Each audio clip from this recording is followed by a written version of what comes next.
आप सभी मित्रों का इस हिंदी राइटर्स गिल्ड के मंच पर हार्दिक स्वागत है। मित्रों, नमस्ते शैलजा जी, नमस्ते समीर और से, नमस्ते दर्शकों।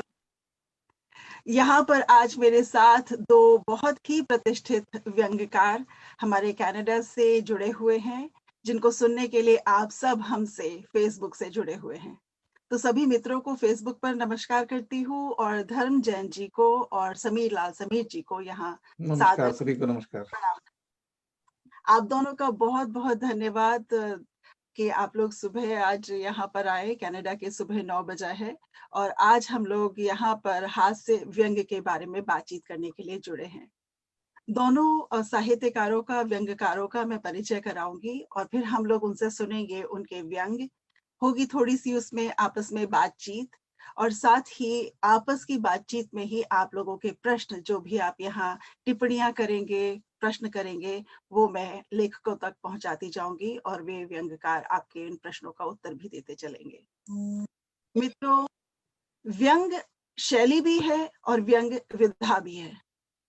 बहुत लंबे समय से अभिधा लक्षणा को छोड़कर व्यंजना में कहने की बात में जो रस हमारे साहित्यकारों ने लेना प्रारंभ किया, उसकी झलक हमें बहुत आदिकाल से दिखाई देती है। तुलसी के रामायण में जब विष्णु जी कहते हैं शंकर जी की बारात के लिए कि दूल्हा के अनुरूप बारात नहीं बनी, तो उनके व्यंग्य वचन जो हैं शंकर जी को समझ आते हैं, मुस्कुराते हैं और फिर सारे उनके रुद्रगण जुड़ जाते हैं और सुंदर बारात, एक अलग तरीके की बारात बनकर चलते हैं। तो वहां से जो काव्य में व्यंग्य वचन थे वो बहुत लंबे समय से चले आ रहे हैं और गद्य में व्यंग्य वचन आने प्रारंभ हुए छायावाद के आसपास के समय से, जब हमको सबसे पहले दिखाई देते हैं बेढब बनारसी। आप लोगों को याद होगा कि 9वीं क्लास में, कम से कम मेरी कक्षा में, मेरे पाठ्यक्रम में था, बनारसी एक का नाम का एक लेख था बेढब बनारसी जी का, जिससे हमारा परिचय हुआ था कि व्यंग्य क्या होता है। कक्षा 9 में हमारा परिचय हुआ कि हास्य व्यंग्य क्या होता है। बात को घुमाकर, बना करके कहना, किसी से कहा जा रहा है, किसी और के लिए कहा जा रहा है, उसमें समाज की विद्रूपता भी आए, विसंगतियां भी आए, जीवन मूल्यों के बारे में भी बातचीत हो और इस प्रकार से आए कि पढ़ने वाला या सुनने वाला मुस्कुराए, लेकिन उसके अर्थ को जानकर तिलमिला जाए, जीवन के उस अर्थ को समझ पाए। इसी व्यंग्य विधा को हमारे इन दोनों प्रसिद्ध व्यंग्यकारों ने सिद्ध कर लिया है। आप इनके व्यंग्य वचन निरंतर पत्रिकाओं में देखते हैं, स्तंभों में देखते हैं, उनकी पुस्तिकाओं में देखते हैं और आज आपके सामने ये हैं। तो हमारे साथ यहाँ के वरिष्ठ लेखक हैं श्री धर्मपाल महेंद्र जैन जी, और वो लंबे समय से लिख रहे हैं। उनके 2 व्यंग्य हमारे सामने रचनाएं आ चुकी हैं, संकलन आ चुके हैं। अभी आए हैं दिमाग वालों सावधान, और एक पहले का जो उनका सर क्यों दांत फाड़ रहा है, वो पहले का था, लेकिन उसका पुनर्संस्करण बहुत सुंदर रूप में इस साल फिर से आया है। और उनकी एक कविता संकलन है इस समय तक। बहुत सुंदर रचनाएं लिखते हैं धर्म जी, और इनकी स्तंभ आप देख सकते हैं चाणक्य वार्ता में और सेतु में। नवनीत, कादम्बनी, आजकल, लहक, कथाक्रम, साहित्य कुंज, समावर्तन, साक्षात्कार आदि अनेक रचना जो पत्रिकाएं हैं, उनमें 600 से अधिक इनकी रचनाएं प्रकाशित हो चुकी हैं। इनकी वेबसाइट पर आप इंडियन पपेट शो का, जो उनका बहुत सुंदर व्यंग्य नाटक है, उसका आप आनंद ले सकते हैं। सर क्यों दांत फाड़ रहा है, वो उसका पहला संकलन बहुत पहले आया था, जिसमें कि 1976 से 1983 की रचनाएं हैं। ये समय काल मैं इसलिए बता रही हूँ मित्रों कि इतने लंबे समय से वो लिख रहे हैं और उसमें वो मजाक, वो रूप उनके व्यंगों में हम देखते हैं। भौतिक शास्त्र और रासायनिक का जो एक अद्भुत सम्मिश्रण अपने ज्ञान तत्व के साथ मिला करके धर्म जी प्रस्तुत करते हैं, उसका आनंद आप लोग लेते हैं। मैं धर्म जी का इस मंच पर हार्दिक स्वागत करती हूँ। धन्यवाद शैलजा जी। मैं समीर लाल समीर जी का परिचय देती हूँ कि वो भी यहाँ पर 1999 से हैं, कनाडा में बैंक में टेक्नोलॉजी एडवाइजर हैं और 2005 से वो नियमित लिख रहे हैं। जब मैं मित्रों कहती हूँ नियमित, तो इसका मतलब कि बेहद नियमित लिख रहे हैं। अभी हम लोग यही बातचीत कर रहे थे कि नियमितता या निरंतरता लेखन को निरंतर परिष्कृत करती है, पाठकों के सामने तो लाती है और लेखक को एक आत्मसंतुष्टि भी देती है कि वो कुछ रच रहा है। और समीर जी को ये संतुष्टि अनेक माध्यमों से मिलती है, क्योंकि उनके व्यक्तित्व में अनेक विविधताएं हैं। आपने उनकी यूएफओ किचन भी देखी होगी, जिससे आप सुंदर पकवान आपको उनको रेसिपी मिलती है सेतु में, वो व्यंजनाओं पर। ये वो व्यंजना नहीं है जो जो भाषा की व्यंजना है, मतलब ये व्यंजन है जिसका रस वो आपको सेतु के माध्यम से देते हैं, और भोपाल से निकलने वाले सुबह सवेरे के माध्यम से आप वो साहित्य का रस देते हैं। यहाँ पर मुझे धर्म जी का एक जो व्यंग्य है साहित्य की रेसिपी, वो याद आ गया। तो जिसमें वो कहते हैं कि जो रसगुल्ले की तरह से क्यों नहीं साहित्यकार लिखता, क्योंकि पाठक उसकी प्रतीक्षा कर रहा है। और हमें समीर जी में वो रसगुल्ले की मिठास और पानी पूरी का जो तेज मसाला है, वो दोनों ही चीजें दिखाई देती है उनके लेखन में भी। उनके लेखन में हमें एक कहानी के माध्यम से, घटनाओं के माध्यम से और एक तिवारी जी के माध्यम से बहुत सारी चीजें पढ़ने को, सुनने को, देखने को मिलती हैं।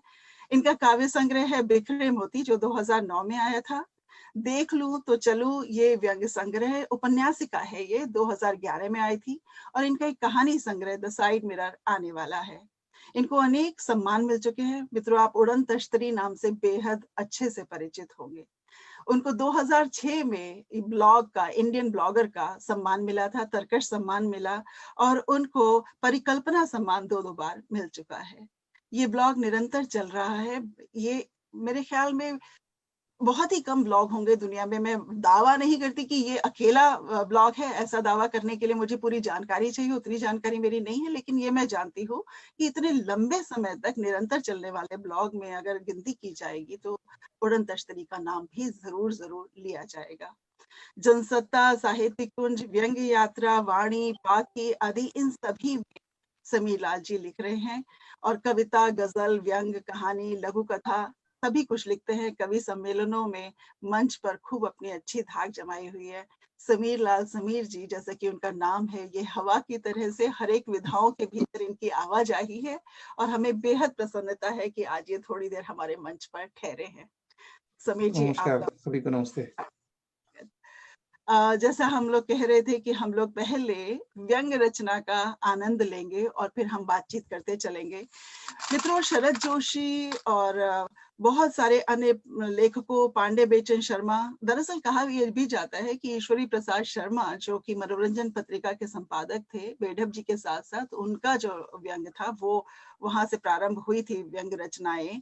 और फिर हरिशंकर पारसाई जी का नाम आप जानते हैं। मुझे बहुत अच्छा लगा मैंने जब देखा कि सर क्यों दांत फाड़ रहा है कि प्रति पर हरिशंकर पारसाई जी ने धर्मजन जी को व्यंग्य के और व्यंग्यकार होने के गुण दिए थे। वो बहुत सुंदर था। धर्म जी, हम आपसे बातचीत शुरू करते हैं। पारसाई जी की वे बात आप ही अपने शब्दों में बताएं और उसके बाद एक व्यंग्य रचना हमारे पाठकों के सामने और पाठक, श्रोता, दर्शक उन सबके सामने प्रस्तुत करें। शैलजा जी, मैं कहूँ कि जो अखबार मध्य प्रदेश में मैं रहते हुए बचपन से पढ़ता रहा, उस अखबार का नाम था नई दुनिया, अभी भी प्रकाशित होता है।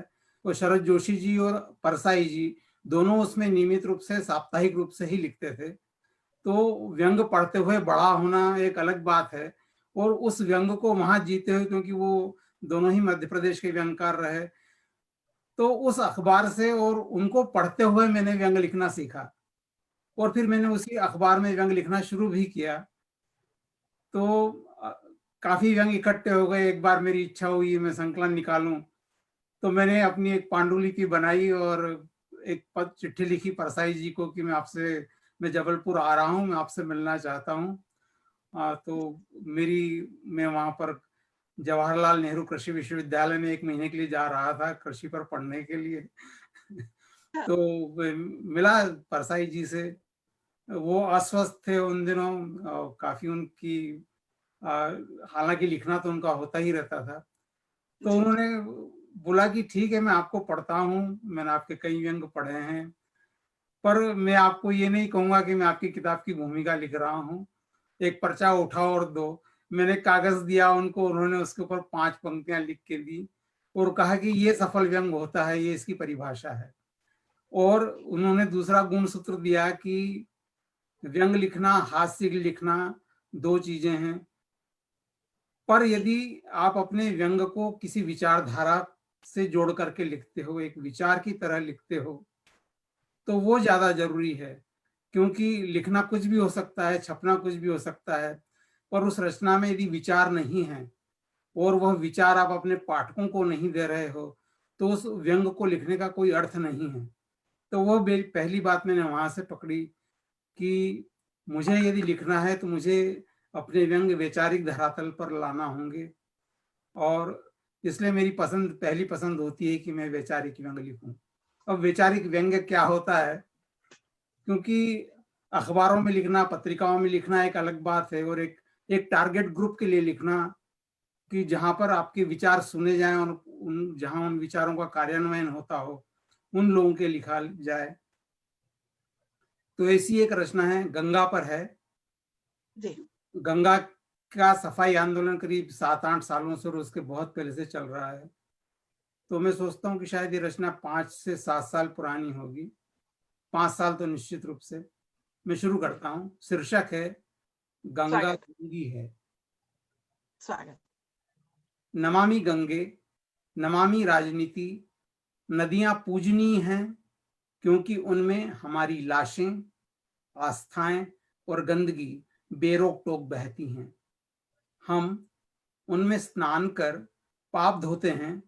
कितने चतुर हैं हम कि शरीर के पसीने और मेल को पाप मानते हैं और गंगा में डाल आते हैं। धन्य हो गंगे, आप में डुबकी लगाकर हम स्वच्छ हो जाते हैं। हम कभी नहीं सोचते आपका क्या होता है। महादेव जाने, हम तो गंगा को मां मानते हैं। मां कहने भर से उसकी गोद में मल मूत्र त्यागने का लाइसेंस मिल जाता है। हम इधर अपवित्र त्यागते हैं और वह पवित्रतर हो जाती है। हम भोग लगा रहे हैं, सत्कर्म कर रहे हैं, नदी नहीं पचा पाए तो इसमें हमारा क्या दोष। हमारा तर्पण, अर्पण सब शास्त्र और पुराण सम्मत है। सरकार अपने राजशाही दिमाग से पार्टी हिताय सोचती है, चंदा लुभाए सोचती है। वह गंगा किनारे सार्वजनिक मूत्रालय नहीं बना सकती, पर दिल्ली में गंगा मंत्रालय जरूर बना सकती है। मंत्रालय के पास ही भारी उद्योग मंत्रालय है, जो आंखें बंद कर भारी मन से विषैले रसायन नदी में छोड़ने का परमिट दे रहा है। इन दोनों के बीच पर्यावरण मंत्रालय है। वह कहता है, तुम गंदा करो, हम साफ करेंगे। तुम गंदा करो, हम साफ करेंगे। तुम पेड़ काटो, हम पौधे रोपेंगे। तुम पाप धो, हम वोटों का पुण्य कमाएंगे। और बुद्धिजीवियों, तुम विरोध करो, हम तुम्हें पुरस्कृत करेंगे, उपकृत करेंगे। पिछली सदी तक आदमी गुपचुप आदमियों और जानवरों को जहर देता था, वो गुपचुप देता था। अब वह खुलेआम जल, जंगल और जमीन को जहरीला बनाता है। उद्योग निरीक्षक वेतन सरकार से पाते हैं और उद्योग मालिकों से क्या मालूम क्या पाते हैं कि वे उनका मल मूत्र सब पचा जाते हैं।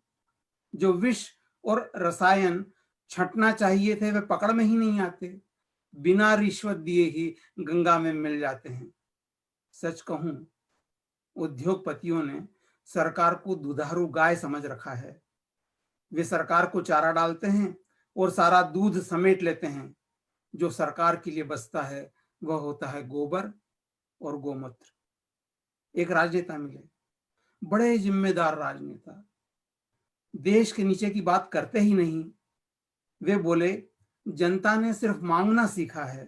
पहले रोटी, कपड़ा और मकान मांगती थी, अब साफ हवा और साफ पानी मांगती है, स्वच्छ सरकार मांगती है। मांगने की भी सीमा होनी चाहिए। हम 1-2 पैसे पेट्रोल में छूट दे सकते हैं, आपका वोट पाने के लिए बड़े बड़े वादे कर सकते हैं, पर आप कितना झूठ बुलवाएंगे हम राजनेताओं से। वे कहने लगे, आपको विकास चाहिए तो जंगल काट काट कर उद्योग लगाना होंगे, रोजगार चाहिए तो अंधाधुंध शहर बनाना होंगे। विकास बलि मांगता है, हवा की, पानी की, प्रकृति की विकास विकास है और गंगा गंगा है। हम तो बयान दे सकते हैं, तो उनका बयान नासमझ आशावादियों को बहकाने का एक तरीका है। यदि राजनीति इतनी उज्जवल हो गई होती तो बैंकों की बजाय नदी नाले ही साफ हो गए होते। वाह, हमारे योजनाकार अधिकारी कहते हैं, हम मजदूर नहीं कि ओ भैये नदी में उतर जाएं। हमारा काम करदाताओं के पैसों को योजनाबद्ध तरीके से ठिकाने लगाना है। और भैये सुन, हजारों लाखों सालों की गंदगी गंगा जी और यमुना जी में पड़ी है, उसे प्रशासन बस 5 साल में साफ कर दे। और हमने सफाई करा भी दी तो खाने पीने का यह जो अक्षय स्रोत है वो ही सफा हो जाएगा। गंगा यमुना साफ हो गई तो फिर राजनीतिक आगे क्या करेंगे? उनका तो एक ही जीवंत मुद्दा है, वो खत्म हो जाएगा।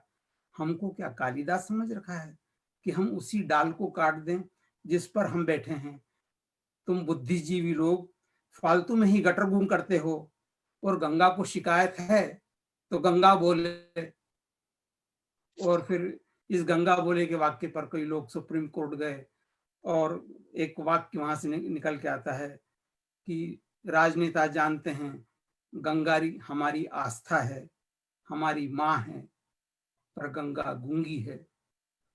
तो यहाँ व्यंग का मानवीकरण होता है कि यदि गंगा कह पाती कुछ तो शायद वो कुछ बहुत कुछ करा लेती, और चूंकि वह मूक है, नहीं बोल पाती है, हम अपनी मर्जी से जो चाहें कर सकते हैं। बहुत बढ़िया, बहुत ही बढ़िया, बहुत बहुत करारा व्यंग। व्यंग की जो धार है वो जाकर के जब पाठकों के, श्रोताओं के, दर्शकों के दिल पर लगती है तो उस सच्चाई से जैसे एकदम आंख में उंगली डाल करके दिखा देने वाली बात हो जाती है। और शायद वहीं पर से एक नई प्रक्रिया, विचार की नई प्रक्रिया शुरू होती है। इस मायने में व्यंग बहुत बड़ा काम करता है लेखन में। साहित्य की सार्थकता इस व्यंग से उभर के आती है। बहुत सुंदर धर्म जी। अभी सभी जी हाँ कुछ कहेंगे? नहीं, बिल्कुल बहुत बढ़िया व्यंग था। और जितनी जगह उसने चोट की वही व्यंग की सार्थकता है कि बिना कुछ बोले। और देखिए 5 साल से ज्यादा पुराना इनका आलेख है और लगता है जैसे कि आज ही लिखा होगा इन्होंने बैठ के, आज की परिस्थितियों पर लिख रहे हैं। तो व्यंग की यही सार्थकता है कि आप कभी भी लिखें और उसकी चोट हर समय बरकरार रहे। वही धर्म जी ने किया। बहुत ही बढ़िया व्यंग था इनका। ये एक बहुत दुखद बात भी है कि उसकी धार हमेशा बरकरार रहे। मतलब उसकी धार चुप के कहीं कुछ बदल जाती ना तो शायद, लेकिन हमारी मनुष्य की मनोवृत्तियां है ना, उनको बदलने में तो कभी नहीं जीवन बदलती। को कोई लगा दे। तो वो खाने की प्रवृत्ति अगर राजनीति की है तो वो कहाँ से जाएगी ना। तो वो बहुत बढ़िया चोट करी है। और गंगा की दुर्दशा पर मतलब ये मार्मिकता और धारदार दोनों ही चीजें एक साथ दिखाई देती हैं व्यंग में। और ये इस तरह से लिखने का जो श्रेय है, मतलब आप देखें कि परसाई जी ने जिस तरह से व्यंग की शैली उन्होंने ली है, तो मुद्दे उठाने के साथ में वो उसको करुणा पर लाते हैं। वो आदमी को इतना उद्वेलित कर देते हैं कि वो चोट खाते खाते सोचने लगता है कि नहीं, वाकई हम गलत कर रहे हैं। बिल्कुल बिल्कुल। तो व्यंग को वो सार्थकता तभी आती है कि जब वो व्यंग भी करे, प्रहार भी करे, और वो अपना उद्देश्य बताए कि वो क्यों लिखा जा रहा है, किसके लिए लिखा जा रहा है। सही बात है। और पारसाई जी ने तो जिस तरीके से मूल्यों की विसंगतियों को एक बड़ा कैनवास अपने लेखन में लिया, वो तो अद्भुत ही चीज थी। तो अब समीर जी, हम आपसे भी व्यंग सुनते हैं और फिर कुछ बातचीत और करते हैं। जरूर। तो आप परसाई जी की बात चली तो मैं तो खुद उस शहर से ही आता हूँ जहाँ परसाई जी रहे, हमेशा जबलपुर से। और जो हालांकि व्यंग में व्यंग लिखना और सफल व्यंगकार हो जाना दो अलग अलग चीजें। व्यंग तो सभी लोग लिखते हैं। तो परसाई जी की परिभाषा में मैं नहीं बनूं सफल व्यंगकार तो बेहतर है, क्योंकि वो कहा करते जब तक 2-3 बार पिट ना जाओ पब्लिक में तब तक तुम सफल व्यंगकार हो नहीं सकते। तो उससे बचे हुए हैं तब तक तो सफलता हाथ लगेगी नहीं, लेकिन देखी जाएगी कभी पिट गए तो फिर शायद सफल हो जाए वहां पे। तो ये भी जैसा व्यंग है आपने अपने आप में बड़ा। जैसे आपने बताया था कि मेरे जो एक पात्र हैं तिवारी जी, जी जिनको मैं अपने बचपन का मित्र कहता हूँ, उन्हीं के माध्यम से मैं लिखता हूँ। तो ये व्यंग रचना है। अब इसमें जैसे-जैसे मैं बढ़ता जाऊँगा आगे, तो जी, आपको जिस भी तरह की तस्वीर बनानी हो, जैसा भी चित्रण करना हो और जो जी, भी आपके विचार में आए, उसको आप सोचें उस ढंग से। लेकिन ये मैंने क्यों लिखा है, उसका कोई ऐसा खास उद्देश्य नहीं था, लेकिन आप समझेंगे कहाँ तक जाती है बात। जी, जी, जी, तो स्वागत है। इसका शीर्षक है रचना का कि कबूतर उड़ाने का शौक एक बार लग जाए तो फिर जाता नहीं। जी, जी, तिवारी जी को कबूतर उड़ाने का शौक था। एक शाम कबूतर उड़ाते-उड़ाते उनके मन ने भी उड़ान भर ली और तिवारी जी राजनीति में उतर आए। इंसान में सीखने की ललक हो, तो कहीं से भी ज्ञान अर्जित कर लेता है। तिवारी जी ने भी कबूतरों से पैंतरेबाजी के गुर सीख लिए थे। हाँ, उन्हीं को अंजाम देते हुए वो शीघ्र ही सरपंच बन गए। सरपंच का चुनाव जीतने के लिए तिवारी जी ने ऐसे-ऐसे सब्ज-बाग दिखाए कि उनका लगना तो दूर, उनके बीज ढूँढने के लिए भी अगर चाँद तक चले जाएँ तो ना मिलेंगे। अतः गाँव वालों को बहलाने के लिए तिवारी जी ने गाँव की बात सरपंच के साथ का एक कार्यक्रम शुरू कर दिया। इस कार्यक्रम को तिवारी जी ने बात का नाम तो दिया था, मगर था असल में ये सिर्फ घोषणा का मंच। घोषणा स्वभावतः जवाबदेही से मुक्त होती है और हर नई घोषणा पुरानी घोषणा और वादों को स्मृति से धूमिल कर देती है। एक मजा हाँ, हुआ नेता घोषणा के स्वभाव से भलीभांति परिचित होता है। घोषणा की गई कि गांव के चारों तरफ ऊंची-ऊंची दीवार से घेर दो।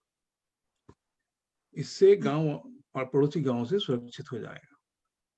मगर उससे भी गहरी बात जो गांव वाले सोच भी नहीं सकते थे, वो यह बताई गई कि जो बारिश का पानी बहकर पड़ोस के गांव में चला जाता है, वो गांव की जमीन के अंदर समाहित हो जाएगा और गर्मी में बोरवेल को अच्छा जल स्तर मिलेगा। यह ज्ञान उन्होंने पर्यावरण पर अखबार में छपे एक आलेख से अर्जित किया था। अध्ययन की अपनी महत्ता होती है, भले ही वो अखबार का ही क्यों ना हो। भव्य शिलान्यास का आयोजन हुआ। बताया गया कि ऐसी दीवार से घिरा दुनिया का ये पहला गांव होगा। हम इस क्षेत्र में विश्व गुरु कहलाएंगे। तुरंत गांव वालों को काम पर लगा दिया गया। अति उत्साह में गांव वाले ये भी न सोच पाए कि वह पड़ोस के गांव से आखिर असुरक्षित कब थे। उन्हें तो बस इस बात की धुन थी कि गांव का पानी गांव से बाहर बहकर ना जाए। पूरा गांव दीवार से घेर दिया गया। सरपंच जी को हर कार्य में उत्सव मनाने की आदत थी। अतः दीवार बन जाने पर उसके लोकार्पण का मेगा उत्सव मनाने का कार्यक्रम रखा गया। उत्सव में शहर से नाना प्रकार के व्यंजन मंगाकर ग्रामीणों में वितरित करने की योजना तय पाई गई। अब शहर से व्यंजन लाए जाने की बात पर एकाएक ये पता चला कि गांव तो अति उत्साह में चारों तरफ दीवार से घेर दिया है, अब शहर जाएंगे कैसे। यह बात सरपंच जी तक पहुंचाई गई। सरपंच जी तो ज्ञान की खान थे। इस बात का परिचय देते हुए उन्होंने इस योजना में कोई भूल नहीं थी ये बताया और कहा ग्रामीणों की मूर्खता है। बताया गया कि दीवार के साथ साथ दोनों तरफ सीढ़ी बनाने जैसी सामान्य बुद्धि का काम भी अगर सरपंच जी बताएंगे तो विकास की अगली योजना पर विचार कब करेंगे। लोकार्पण कार्यक्रम स्थगित कर सीढ़ी बनाई गई और धूमधाम से लोकार्पण हुआ। जब बारिश का मौसम आया तो बारिश भी हुई, होनी ही थी। पानी गिरता और धरती में समा जाता। गांव जी, की बात सरपंच के साथ में इसे विश्व स्तरीय उपलब्धि बताया गया। सभी गांव वासियों से ताली पीट कर दिया जलाकर इस उपलब्धि के लिए समारोह मनाने के लिए आदेशनुमा निवेदन किया गया। गांव हर्षोल्लास में डूबा, ताली बजाता रहा, दीपक जगमग जलाता रहा। बारिश थी, रुकने का नाम ही नहीं ले रही थी। दीवारों से घिरा गांव जल निकासी के अभाव में जब कमर तक पानी में डूबने लगा तब लोग चिंतित हुए। कुछ दिनों के लिए सबको घरों में बंद रहने का आदेश दिया गया। फिर किसी आदिकालीन कुनबे की हर वर्ष में 7 दिन घर में बंद रहने की परंपरा के फायदे बताए गए। लोग घरों में बंद हो गए और आदिकालीन प्रथा का आनंद लेने में जुट गए। सरपंच गांव के सबसे ऊंचे टीले वाले घर में बैठा कबूतरों को दाना खिलाने में मगन रहा। धीरे धीरे गांव जलाशय में तब्दील हो गया। मगर काबिल सरपंच पुनः गांव की बात सरपंच के साथ में नई घोषणा के साथ अवतरित हुए। उन्होंने कहा इसे आपदा में अवसर खोजने का वक्त मानो और कहा कि इस पानी में क्यों ना मछली पाल ली जाए और बारिश रुकते ही उन्हें शहर ले जाकर बेचा जाए। इस आय और व्यापार के नए अवसर से गांव आत्मनिर्भरता की ओर अग्रसर होगा। मछलियों की विभिन्न प्रजातियों के बारे में भी बताया गया। शहर से मछली के बीज बुलवाकर गांव रुकी जलाशय में छोड़ दिए गए। घर पानी में डूबते रहे, मछलियां बड़ी होती रहीं। गांववासी घर की छतों पर बैठे अपनी अपनी बंसी जलाशय में डाले मछली के फंसने का इंतजार करते रहे। सरपंच कबूतरों को दाना खिलाकर न जाने कब शहर जाकर मछलियों का बाजार और व्यापार की संभावनाओं पर गोष्ठियों में व्यस्त हो गए। देखते देखते पूरा गांव और उसके वासी जलमग्न हो गए। अब ना गांव रहा, ना गांव के वासी, ना ही उनकी समस्याएं। संपूर्ण समस्या निराकरण के इस नए मॉडल को देखकर भौचक है। सरपंच जी शहर से मन की बात सरपंच के साथ करते हुए इसे ईश्वर का कहर बता रहे हैं और अपनी संवेदनाएं व्यक्त कर रहे हैं। आजकल तिवारी जी अपने शहर वाले मकान से कबूतर उड़ा रहे हैं। कहते हैं कबूतर उड़ाने का शौक एक बार लग जाए तो फिर जाता नहीं। धन्यवाद। क्या बात है, इतनी बहुत बढ़िया। सहज, इतनी सहज और सरल व्यंग रचना है। एक कथा तंतु को साथ में लेकर के चलती है, एक पूरी कहानी कहते हुए जाते हैं वो, मतलब सुनने वाले को पकड़ करके रखते हैं कि हाँ तुम मेरी एक कहानी सुन की कहानी में क्या होता है। मैं और वही सोचती हूँ। बात बात कबूतर उड़ाने की कला से शुरू होती है, ज्ञान अर्जन के तरीकों से शुरू होती है, और वो फिर पूरी आज की जो राजनीतिक मनस्थिति है, प्रशासन की मनस्थिति है, मछलियां फंसाने से लेकर के गांव डूब जाने तक, और फिर किस तरह से वो लोग उसका आनंद उठाते हैं, इन सब बात बहुत बहुत प्यारा हो, बहुत। धन्यवाद धन्यवाद। और ये चीजें याद रह जाती है आदमी को। व्यंग तंतु याद न रहे पर वो कथा याद रहती है, और फिर वो उस बहाने उस व्यंग को याद करता है। क्या बात है। तो दो अलग अलग शैलियां दिखाई देती हैं, धर्म जी की वैचारिक स्तर पर और समीर जी आपकी कहानी के स्तर पर। तो आपके भीतर का जो कहानीकार है उसमें व्यंग्यकार के जो अद्भुत मिश्रण है, बहुत बहुत सुंदर, बहुत बढ़िया। मुझे नरेंद्र कोहली जी का एक वाक्य याद आ रहा है कि नए रचनाकार को यह जान लेना आवश्यक है कि, और वह कि अंदर अपने झांके कि उसके भीतर कटाक्ष, परिहास आदि है कि नहीं, उसकी समझ है कि नहीं। आप में उसे सहने की क्षमता नहीं है, समझ नहीं है, और आप उसे लिखने बैठ गए। यानी वो कह रहे हैं कि अपने भीतर अगर कटाक्ष, परिहास और वो व्यंग का भाव नहीं है तो कितना भी कोशिश कर लो व्यंग नहीं लिखा जा सकता। कविता लिखने से लोग बाग बहुत शुरू करते हैं, कविता लिखना आसान हो जाता है, कहानी लिखना मुश्किल, उपन्यास लिखना मुश्किल, लेकिन व्यंग लिखना और भी अधिक मुश्किल, सब चीजों से अधिक मुश्किल, क्योंकि अगर व्यंग है ही नहीं तो मैं पूछना चाहूंगी धर्म जी से भी और आपसे भी। समीर जी आप पहले बता दीजिए, आप सामने मंच पर है मेरे सामने, कि कब आपको पता चला कि आपके भीतर ये कटाक्ष है, परिहास है, कि आप व्यंग में ये पता तो लोगों ने पता चलवा दिया, लेकिन एक बार मैं आपको एक घटना बताता हूँ। मैं 6वीं या 7वीं क्लास में रहा हूँगा, एग्ज़ैक्टली याद नहीं मुझे, लेकिन मैं जबलपुर में एक स्कूल में पढ़ता था। तो उसमें एक हमारे माँ साहब थे, उनको पता नहीं क्या दुश्मनी थी मुझसे, हर बात पे मैं ही पिटता था उनकी क्लास में हमेशा। तो मैं इतना नाराज़ था उनसे, तो हमारे यहाँ जब एक प्रतियोगिता हुई, कहानी लेखन की प्रतियोगिता, तो उसमें मैंने लिखा बिना उनका नाम लिए कि मतलब मैं मुझ में क्या समस्या क्या है, मुझ में समस्या है कि उसमें समस्या है, उस बारे में मैंने लिखा पूरा। और मुझे पक्का पता था कि उनको मालूम नहीं चलेगा कि उनके बारे में मैंने लिखा है। लेकिन समहाउ जब पढ़ाई कर रहे थे उसकी, तो उनको लग गया था कि उन्हीं के बारे में लिखा है मैंने। और उस प्रतियोगिता में परसाई जी आए थे इनाम देने के लिए और चुनाव करने के लिए। और जी मुझे पता नहीं था कि मैंने क्या लिख दिया है, लेकिन परसाई जी ने उसको पहला पुरस्कार दिया और मुझे उन्होंने मंच पे बुलाया और मुझसे कहा कि बहुत अच्छा व्यंग लिखते हो तुम, और इस पे और लिखा करो, आगे इसी तरह के लिखा करो। उसके बाद प्रसाई जी से बहुत बार मुलाकात हुई, लेकिन लिखना कभी नहीं हुआ। वो हमेशा कहते थे, और पार्टनर लिखना शुरू किया कि नहीं अभी? मैंने कहा अभी तो कहाँ लिखना शुरू किया। और आखिरी में बाद में तो खैर जब लिखना शुरू किया वाक़ई में, तो परसाई जी पढ़ने के लिए थे नहीं, वो जा चुके थे तब तक। लेकिन मैंने परसाई जी को खूब पढ़ा इसी बहाने से। और जब आप पढ़ते हैं किसी अच्छे लोगों को, अच्छे राइटर्स को, चाहे वो पढ़ने में मैंने ये नहीं रखा कि सिर्फ़ परसाई जी को पढ़ें फिर, और या सिर्फ़ व्यंग पढ़ें, हर विधा में पढ़िए, और उससे क्या होता है कि अपने आप आपके अंदर लेखन की क्षमता आ जाती है पढ़ने से। तो जितना ज़्यादा पढ़ते चले जाएँगे तो आप उतना ही अच्छा लिखने लगेंगे, और लगातार लिखेंगे तो आप जिस ढंग से करत-करत अभ्यास से होता है, उसी ढंग से थोड़ा-सा ठीक-ठाक लिखने लग गए। तो व्यंग मेरे ख़्याल में मेरे अंदर से रहा होगा बचपन से ही। परसाई जी से नाम पा चुके हैं, तो हम तो मतलब बहुत बड़े व्यंगकार कहलाए उस हिसाब से। बहुत, बिल्कुल बिल्कुल बिल्कुल भाई, ऐसे छोटे आप सोसाइटी से इतना पुरस्कार पाया, आशीर्वाद पाया, उनसे जी, प्रोत्साहन पाया, ये बहुत बड़े बड़े भाग्य की बात है। हाँ। और जी धर्म जी, आप भी कह रहे थे कि आपका भी पारसाई से मिलना हुआ, तो आपको कब पता चला कि आपके भीतर ये कटाक्ष करने की, चीजों को पकड़ने की, सूक्ष्मता में उनको पकड़ने की, उसको उस तरीके से रच देने की कला, आपको कब उस चीज का एहसास हुआ कि व्यंग है नहीं, आपके भीतर? पता तो कभी चला नहीं।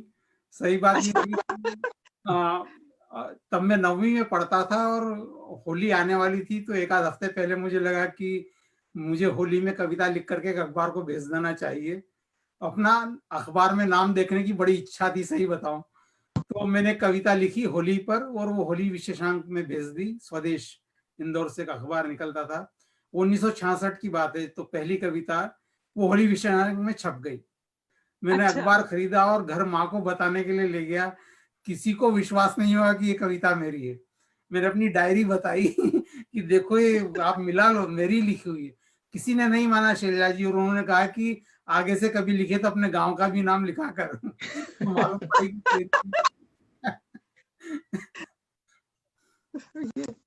ये तो बढ़िया। पर जब जब व्यंग लिखना शुरू हुए, जैसे मेरा एक संकलन कुछ रचनाएं सूर्य बालाजी के पास पहुंची और उन्होंने पढ़ा, तो उन्होंने एक पंक्ति लिखी कि धर्म जी लगता है आप बिल्कुल पैदाइशी व्यंगकार हो। तो जहां से मैं झाबुआ जिले से हूँ, जी। मतलब इतना गरीब, इतनी गरीबी है वहां पर और इस तरह से लोग रहते हैं और सरकार का या प्रशासन का वहां पर इतना बुरा हाल है। तो मैं सोचता हूँ वो विसंगतियां मैंने बचपन से देखना और महसूसना शुरू की, तो मैंने वहीं से लिखना शुरू किया। और ये नहीं मालूम कि कब व्यंग लिखना शुरू हुए, पर ये मालूम है कि मैंने शरद जी और परसाई जी को पढ़ पढ़ करके और फिर नई दुनिया से व्यंग लिखना शुरू किया। वाह! आपके एक व्यंग रचना है ना, जो इस रचना समय में, उसमें आप लिखते हैं कि मैं जो लिख पाता हूँ वह बारीक व्यंग होता है। अब जो स्पीड रीडिंग करते हैं वे चाहते हैं कि व्यंग तत्काल बन जाए। तो एक अनुलोम विलोम के समय में किए गए लेखक से किसी क्रांति या बदलाव की उम्मीद नहीं होती। ये आपकी पंक्तियां जो लिखी हैं आपने, दो अलग अलग लेख हैं ये आपके इस रचना समय में। तो बढ़िया, इतना आपने कहा कि जो बारीक व्यंग है तो उसको पकड़ने की विधा कोई लेखक कैसे अपनाए, क्या गुण होने चाहिए एक व्यंग्यकार में? मैं आप दोनों से ही प्रश्न है, तो धर्म जी आपसे पूछती हूँ कि आपसे बातचीत हो रही है कि क्या गुण होने चाहिए एक व्यंग्यकार में? आप लोग प्रतिष्ठित व्यंग्यकार हैं, हमारे बहुत से श्रोता दर्शक जानना चाहेंगे ये प्रश्न। देखिए परसाई जी से जब बात हुई मेरे लेखन को लेकर के, तो चूंकि वो और मैं, मतलब वो काफी अच्छी तरह से नई दुनिया में लिखते थे, मैं नई दुनिया में कभी कभी छपता था। तो उन्होंने बोला मेरे व्यंग पढ़ करके कि व्यंग्यकार का काम हास्य लिखना या हास्य ठसाना नहीं है। यदि जी। वो सहज रूप में आता है तो एक अलग बात है। तो व्यंग्यकार को एक जोकर की तरह काम नहीं करना चाहिए। व्यंग्यकार का काम है कि वह व्यंग लिखे, लोगों को हंसाए नहीं, हंसी। जी। तो तब मैंने सोचा कि यदि मुझे व्यंग ही लिखना है तो मैं उसमें हंसी को, हंसी लाने को महत्व ना दूं। आती है तो वो एक अलग बात है, वो उसकी सहजता सा है। और दूसरी बात ये कि व्यंग लिखते हुए, जैसे मैं जैसे कहता हूँ कि मैं वैचारिक व्यंग लिखता हूँ, तो मैं जानता हूँ कि मेरे विचार करने से या विचार लोगों में पहुंचा देने से या अधिकारियों तक पहुंचा देने से कोई क्रांति की उम्मीद में नहीं करता कि उससे कोई बदलाव आएगा। तो जैसे मैंने सर क्यों दांत फाड़ रहा है 31 व्यंग हैं, और जी। उस पर जब चर्चा अभी शुरू हुई और जब उसका दूसरा संस्करण आने लगा, तो मैंने देखा कि उन 31 विद्रूपताओं में से सिर्फ टेलीफोन एक ऐसी चीज है जिस पर कुछ इतने सालों में, 40 सालों में काम हुआ, और हम आज अच्छा टेलीफोन पा पाए हैं, अच्छे मोबाइल्स आ गए। बाकी सारी समस्याएं वैसी की वैसी हैं। तो व्यंग्यकार को ये नहीं सोचना चाहिए कि वो व्यंग लिख रहा है और यदि वो वैचारिक धरातल पर भी लिख रहा है तो उसके ऐसा कुछ कह देने से कोई क्रांति आ जाएगी। संपूर्ण क्रांति के भी नारे लगे ना, क्रांति आई नहीं, पर एक विचार बना, कुछ लोग जुड़े, कुछ कुछ बेहतरी हुई। तो हम अपने लेखन से बेहतरी का काम कर सकते हैं, किसी बदलाव की उम्मीद नहीं कर सकते। एक बात तो ये हुई लेखन के ध्येय को लेकर। जी। दूसरी बात पाठकों तक आती, आज पढ़ा जाने के लिए इतना है, इतना बहुत कुछ है कि कोई भी बहुत तेजी से पढ़ करके निकल जाना चाहता है। मतलब, और जिस तरह से फेसबुक पर रचनाएं आती हैं कि एक आदमी के पास एक व्यंग रचना को देखने के लिए 1 मिनट और अधिक हुआ तो 1.5 मिनट का समय होता है। तो मतलब मैं पोस्ट करके बाहर निकल रहा होता हूँ, उतनी देर में 5-7 लाइक आ जाएंगे उसमें कोई, और फिर मुझे गुस्सा आता है, मैं उन लोगों को लिखता हूँ कि यार लाइक कर रहे हो तो कम से कम मुझे पूरी पोस्ट तो कर दिया कर देने देते। तो, ठीक है। तो इतनी तेजी से, और जब जी, आप वैचारिक बातें कर रहे होते हैं तो वहां कोई ऐसी बात नहीं होती कि आप लोगों को हंसा रहे हैं या आप हर दूसरे वाक्य में व्यंग मार रहे हैं, ऐसा नहीं हो रहा है। आप चीजों को उठा रहे हैं, मुद्दे को उठा रहे हैं, फिर उस पर व्यंग ला रहे हैं। तो बहुत सारी बातें स्पीड रीडिंग में छूट जाती हैं और वो मुद्दा खत्म हो जाता है और आप बिना मुद्दे की व्यंग रचना पढ़ेंगे तो फिर जब जी, हम सोचते हैं कि मूल्यांकन क्यों नहीं हुआ तो ये कि एक दोष ये देते हैं कि भाई वो इतनी तेजी से पढ़ गई कि उनको पकड़ में ही नहीं आया कि इसमें व्यंग कहाँ आ रहा है। तो ये दो चीजें हैं कि अनुलोम विलोम जितनी तेजी से होता है और हम जिंदा रह लेते हैं तो वो व्यंग भी उतनी सपाटता से निकल जाता है और वो पकड़ नहीं बना पाता जैसे बनाना चाहिए। वो जिंदा रहने का काम करता है कि व्यंग है, पाठक ने व्यंग पढ़ा, उसमें क्या पढ़ा उसको नहीं मालूम। सही सचमुच कह में रहे हैं। ये स्थिति पे, आज की स्थिति पे आपने बहुत अपनी व्यंग्यात्मक टिप्पणी दी। समीर जी, आप क्या कहते हैं? आपके नहीं, आपके बिल्कुल व्यक्तित्व मैं की सहमत हूँ विविधताएं धर्म जी से कि फेसबुक पे हम लोग जो व्यंग डालते हैं ना, वो सिर्फ सूचना रहती है, पढ़ाने के लिए होता नहीं है वैसे वो, क्योंकि किसी के पास उतना समय नहीं है। और ये सच बात है कि वहाँ पे बहुत सारे लाइक आते हैं, कमेंट मुश्किल से 10-20 होंगी, 25 होंगी, बहुत अच्छी लिख देंगे आप तो। जो कमेंट कर रहा है वो भी इतनी जल्दी में है कि आपके ही आलेख में से कुछ कॉपी पेस्ट करके और लिख देता है कि बहुत बढ़िया है।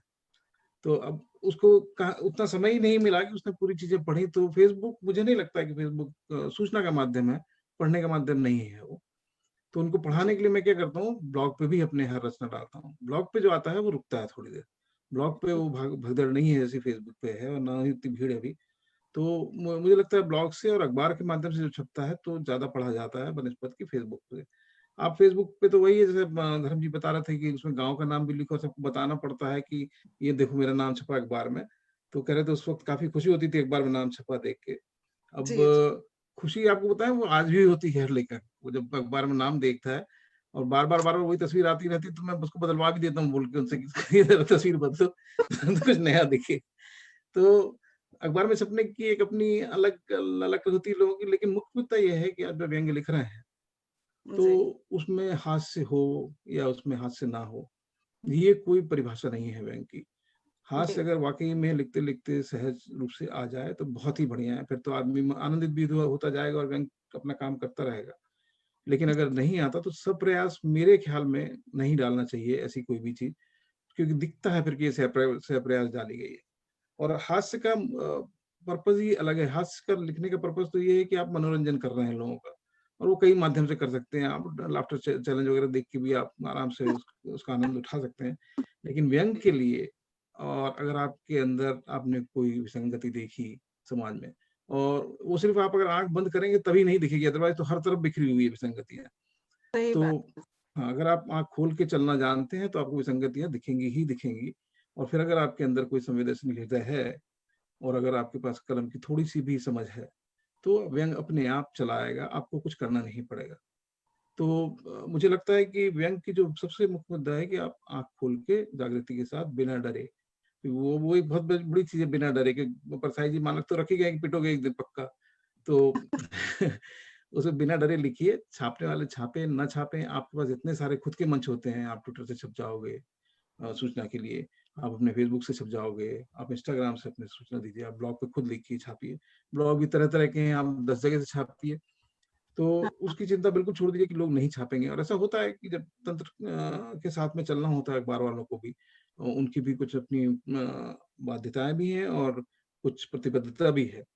तो उसके कारण कई बार ऐसा होता है कि वो नहीं छाप पाते, उनकी मजबूरियाँ हैं, उनको भी बिज़नेस करना है, वो बिज़नेस में है आजकल न्यूज़ का भी बिज़नेस ही हो गया तो व्यापार चलाने के लिए सभी कुछ जितने हथकंडे हो सकते हैं वो करता है आदमी, तो उसमें मैं बिल्कुल उनको दोष नहीं देता कि वो क्यों नहीं छापते। लेकिन प्रयास करते रहिए, फिर छापने वाले बहादुर लोग भी मिल जाते हैं जो आपको हर हफ्ते छापते हैं कॉलम देके। तो बस मुख्य मुद्दा है लिखते जाए आदमी, जहाँ-जहाँ समस्याएँ दिखें उस पे लिखे। और लोग अक्सर शिकायत करते हैं कि आपको क्या कुछ भी अच्छाई नहीं दिखती? मैंने कहा नहीं अच्छाई भाई जो अच्छाई होती है वो तो सरकार खुद ही चीख-चीख के सुबह से शाम तक बताती होती है, तो मैं क्या बताऊँगा आगे? जो एक भी काम अगर वो अच्छा कर लेगी, चाहे कोई सी सरकार हो, मैं सिर्फ सरकार का नाम ले रहा हूँ, पार्टी का नहीं कह रहा हूँ, कोई भी सरकार हो या कोई भी व्यक्ति है जो अच्छा काम कर लेता है, उसका विज्ञापन के लिए तो वो स्वयं ही इतनी तेज़ी से उत्साहित होता है कि सबको बता देता है जाके। जिस चीज़ के लिए वो गलती करता है, जहाँ गैप रह जाता है, उसको बताने के लिए समीर लाल समीर को लिखना पड़ता है। और उसको फिर उसके कारण आप किसी दिन पीट दोगे तो ठीक है, उस दिन पिट भी जाएँगे।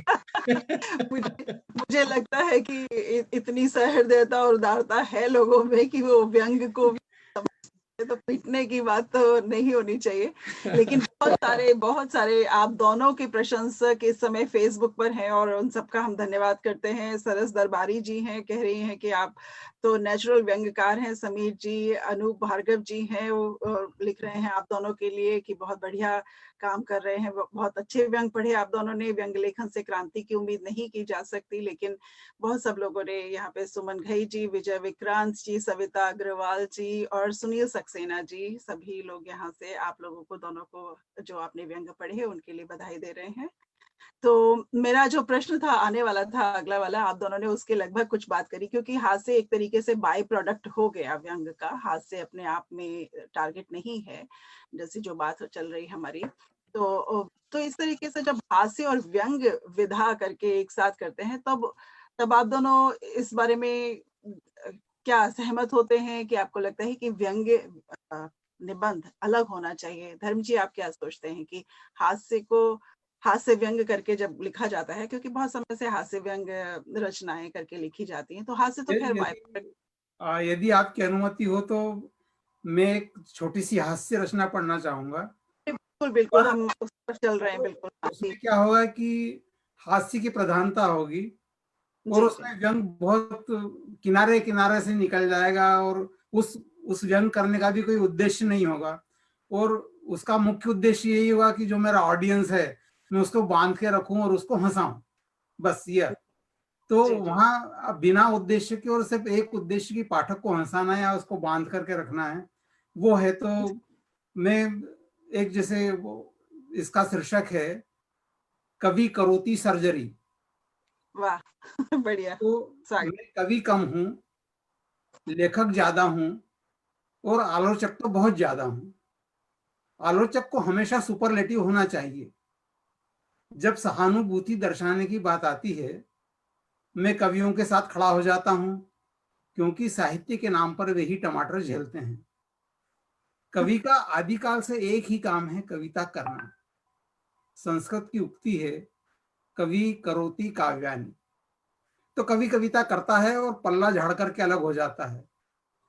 शास्त्रकार कहते हैं कवि करोति काव्यानि रसम जानाति पंडितः। तो काव्य का रस कवि नहीं जानता, काव्य का रस पंडित जानते हैं। यह बात जब मैंने टोरंटो के कवि को सुनाई तो वे गर्मा गर्म पैरोडी सुना लगे।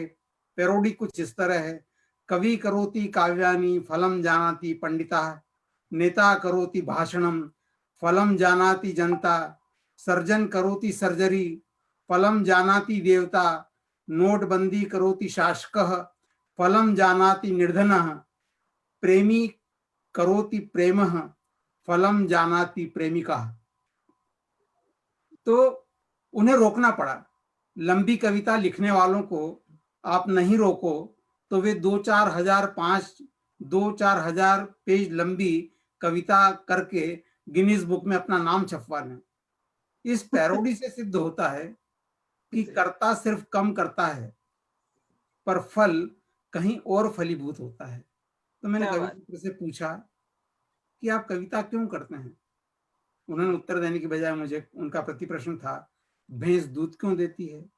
क्या वह स्वांतः सुखाए देती है? भैंस से अपेक्षा है कि वह दूध दे और मनुष्य उसे दोहे। कवि को भी लोग ऐसे ही छेड़ते हैं, उकसाते हैं, तब वह कविता देता है। जैसे भैंस दूध के अलावा गोबर भी देती है, कवि भी कविता के अलावा देता है। अब आप दूध और गोबर का भार तोल लीजिए, दूध कम उतरता है, वैसे ही कवि के आउटपुट में कविता कम ही उतरेगी। ये तो कवि प्रकृति का सामान्य नियम है, मैं तो उसका अनुसरण करता हूं। अब आज मैं एक आधुनिक कवि से मिला, उनकी जेब में डायरी की जगह स्मार्टफोन था जिसमें उनकी कविताएं भरी थीं। वे अद्भुत कवि, अद्वितीय कवि, अपूर्णीय कवि, अति महान कवि होने के बावजूद असंतुष्ट कवि थे। कुछ संपादकों से तो वे कतई संतुष्ट नहीं थे। वे कहा करते थे भ्रष्टम करोति संपादकः फलम पावन्ति कवि। तो उनका कथन था कि कवि तो निमित्त मात्र होता है, माँ सरस्वती उसके हाथ पकड़कर लिखवाती है या टाइप करवाती है, अन्यथा उसकी क्या बिसात की का वह कवित्व रच दे। और इतना सुंदर और इतना उत्कृष्ट कवित्व, जो खुद एक पंक्ति भी सही नहीं लिख पाता, वह अजर अमर कविताओं का ढेर लगा दे, तो इसे तो देवी कृपा ही कहेंगे। मूर्ख लोग इसे नकल विद्या कहते हैं, मैं तो देवी कृपा कहूंगा। अब ऐसे कविराज यदि सर्जरी करने लगे तो पूर्ण एनेस्थेसिया की जरूरत नहीं होगी।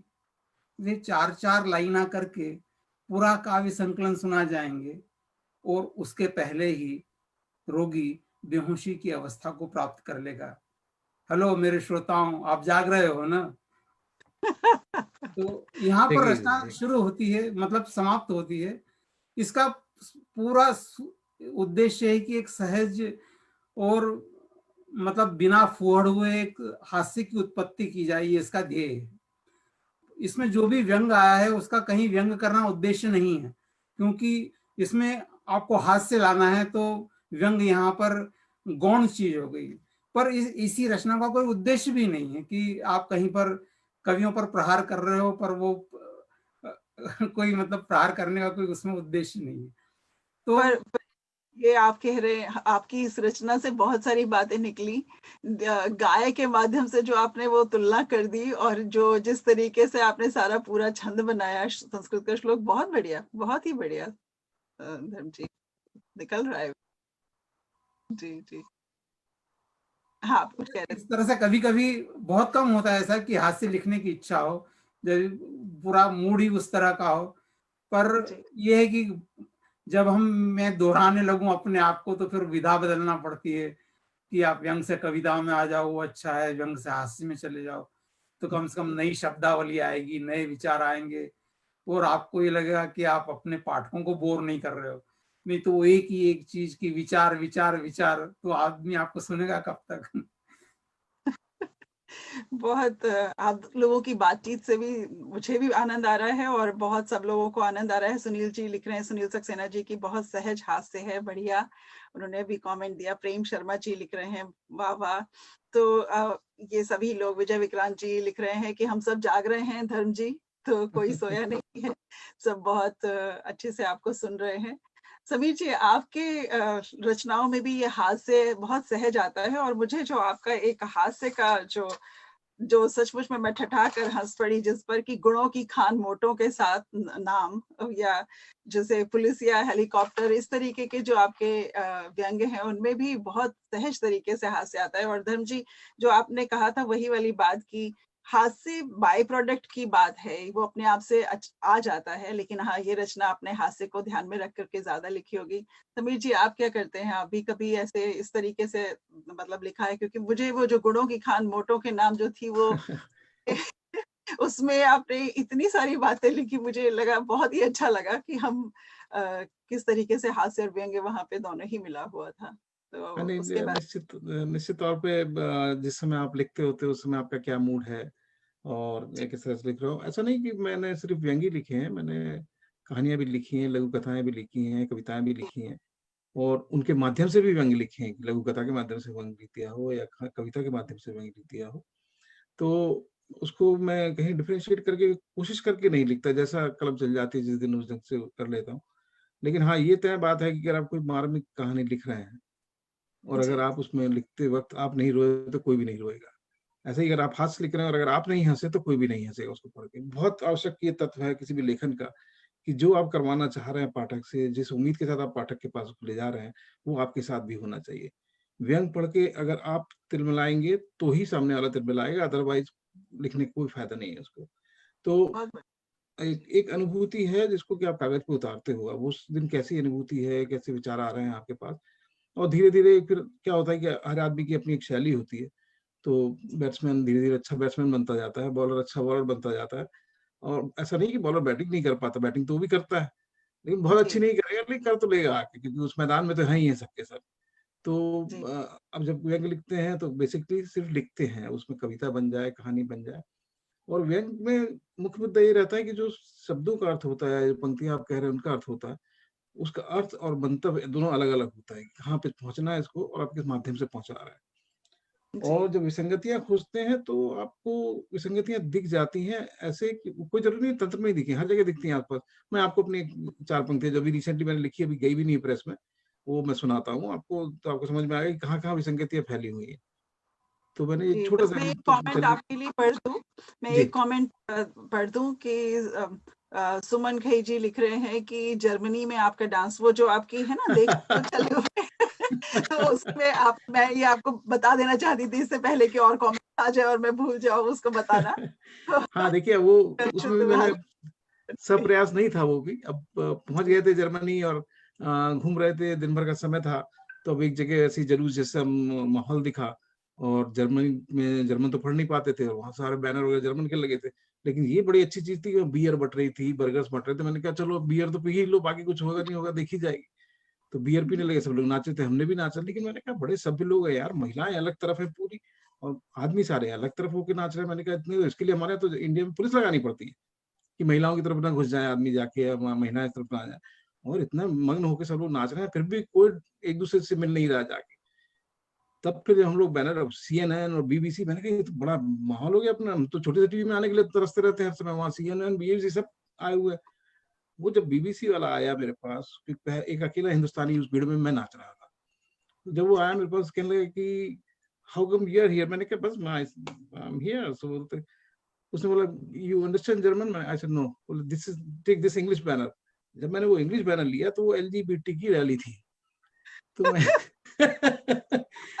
उस दिन पहली बार ऐसा हुआ कि टीवी पे आप खींचकर आप कोशिश कर रहे कोई देखे ना इसको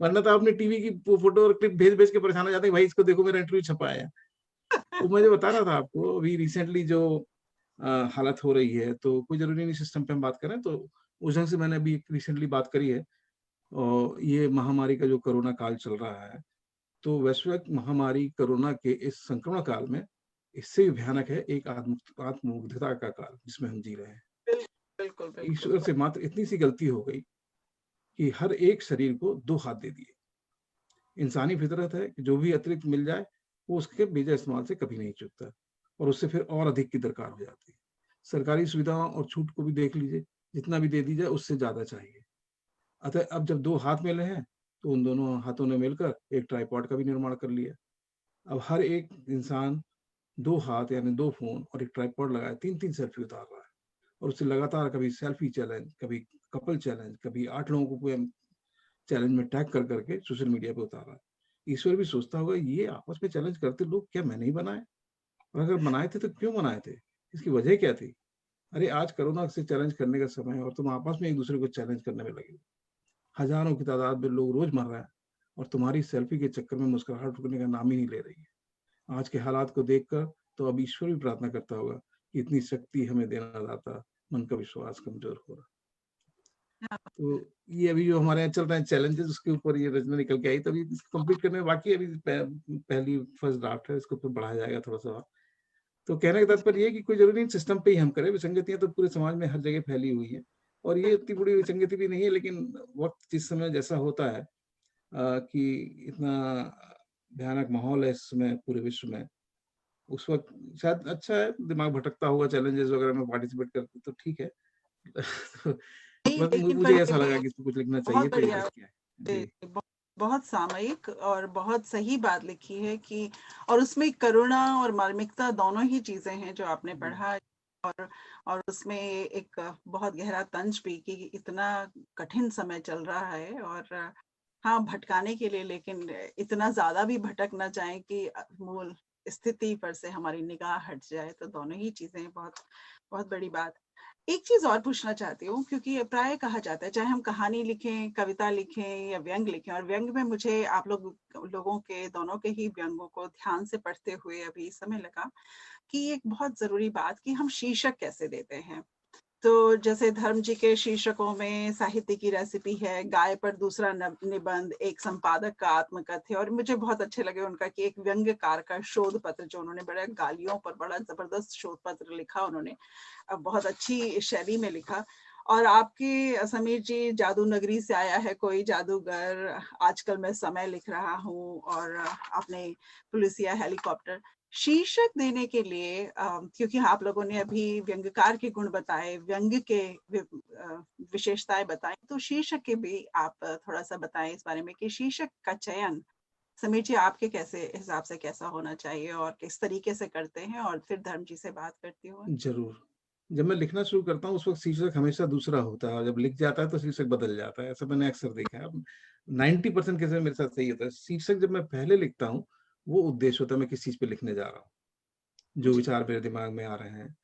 और जब पूरा हो जाता है तो उसके अंदर उसके फिर पैकेजिंग भी करनी है, लोगों को बुलाना भी है कि लोग थोड़ा-सा इंटरेस्टेड हों, तो शीर्षक देख के ही आदमी इंटरेस्टेड होता है कि क्या जी लिखा हुआ है इन्होंने। तो उस हिसाब जी से फिर शीर्षक आखिरी में जाके जब पूरा लिख जाता है आलेख, तो फिर शीर्षक बदल जाता है और उस आलेख का ही कोई एक हिस्सा जो उसकी पंच लाइन है, उसको आप लेके शीर्षक में ले आते हैं। और ये परीक्षण सफल रहा है ऐसा मुझे लगता है, लोग आ जाते हैं पढ़ने के लिए इस बहाने से। तो बस शीर्षक की इतनी महत्ता है कि लोगों को समझ में आए कि क्या लिखा है और किस बारे में लिखा होगा। तो जादू नगरी से आया कोई जादूगर, तो एक वो आपको लगता है कि अरे देखें कौन जादूगर आ गया इसमें, और अक्सर करके जादूगर वही निकलता है बार-बार, लेकिन इसलिए शीर्षक बदलना पड़ता है आपको हमेशा। तो कोई विशेष वो नहीं है शीर्षक की, सिर्फ सिवाय इसके कि लोगों को बुलाएँ और लोगों को इंटरेस्ट जागृत हो वहाँ से। और फिर पहला पैराग्राफ अगर आपने किसी को पकड़ के रख लिया तो वो आखिरी तक पढ़ता चला जाएगा। पहला पैराग्राफ अगर आप नहीं पकड़ पाए लोगों को, तो फिर आगे वैसे भी नहीं बढ़ेंगे। लाइक लगाने के लिए तो बैठे ही नीचे, तुरंत मिल जाता लाइक। जी धर्म जी आप क्या कहते हैं इस बारे में? अब जैसा समीर ने कहा, मैं बिल्कुल सहमत हूँ कि पहला शीर्षक तो कोई तय होता नहीं है, वो सिर्फ एक विचार होता है कि इस बात पर लिखा जाना है। और जी जब रचना पूरी तैयार हो जाती है तो फिर एक शीर्षक उभरने लगता है। जी पर शैलजा जी, सबसे बड़ी बात यह है कि सबसे पहले जो चीज पढ़ी जाती है आपकी रचना में वो शीर्षक होता है। जी और जब बिल्कुल तक आपका शीर्षक पाठक को आकर्षित नहीं करेगा, पाठक उस रचना को नहीं पढ़ेगा। तो ललित निबंध में या कहानी में एक शीर्षक देने की शैली अलग हो सकती है और होना चाहिए, पर व्यंग में जब तक वो शीर्षक व्यंग खुद बताता न हो, उस जी शीर्षक में ही व्यंग ना आ जाए, तब तक वो पाठक को आप आकर्षित नहीं कर पाओगे।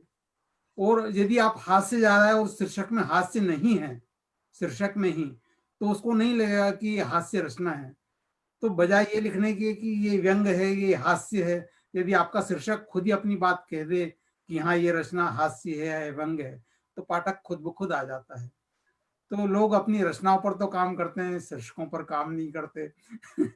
जो भी मैं इसीलिए आता है पूछ उस रही हूँ, शीर्षक लिख देते हैं। लोग जानना जैसे चाहेंगे अखबारों के कि फॉर्मेट होते हैं, जैसे समीर का फॉर्मेट है, जी जी वहां जी पर वो एक व्यंग 4 कॉलम में छापते हैं और वो शीर्षक को भी 4 कॉलम की जगह में छापते हैं, तो उनको एक बहुत लंबा शीर्षक चाहिए। पर जो अच्छा कुछ दूसरी पत्रिकाएं हैं, तो जिनको कि मान लीजिए उस आर्टिकल को, उस मैगजीन का कवर आर्टिकल बनाना है या मेन आर्टिकल बनाना है, तो जी वो क्या है कि उसको एक पूरे कॉलम के रूप में नहीं चाहेंगे। वो चाहेंगे कि ठीक है, 1.5 कॉलम से 2 कॉलम के बीच की स्पेस के अंदर एक वो आर्टिकल आ जाए, मतलब उसका शीर्षक आ जाए। तो आप किस के लिए लिख रहे हैं, आप किस पत्रिका में वो छप रहा है, तो कई बार वो भी निर्धारित करता है कि वो शीर्षक किस हिसाब से दिया जाए। हो सकता है समीर को ये शीर्षक देने में कई बार सोचना पड़ता होगा कि वो 4 कॉलम का शीर्षक कर रहे हैं या नहीं कर रहे हैं। ये एक बड़ी लॉजिस्टिक्स की बात आपने बताई। मैं क्योंकि वही हमारे जो श्रोता लोग हैं, दर्शक लोग हैं, वो भी सब यही जानना चाहते थे कि भाई शीर्षक कैसे, क्या कैसे दिया जाता है, क्या है। तो इसलिए, पर ये लॉजिस्टिक्स की बात है कि इसको भी ध्यान में रखा जाए कि 4 कॉलम वाले में या 2 कॉलम वाले में, और उसके बाद में गहराई से सोचा जाए कि किस तरीके का, क्योंकि शीर्षक देना भी आसान, रचना कई बार लिख करके भी उसके एक, आप लोगों को साथ कभी हुआ है ऐसा कि शीर्षक देने में ज्यादा समय लगा हो? धर्म जी कभी ऐसा हुआ कि रचना तो बढ़िया लिख गई लेकिन उसका मजेदार शीर्षक वो चुभता नहीं, हुआ क्योंकि आए? कई बार क्या होता है, आप एक बहुत अच्छी रचना लिख जाते हैं जी जी और आप कहीं भेजते हैं उस रचना को एक गलत शीर्षक के साथ में, या जब जी शीर्षक कैची ना हो, तो वो रचना छपती नहीं है, या जहां आप छपना चाहते हैं वहां नहीं छपती है। और यदि उसका आप शीर्षक बदल के रचना वही रखो तो वो ग्राही हो जाती है। तो कई बार ऐसा होता है और कई बार शीर्षक बदलना पड़ता है।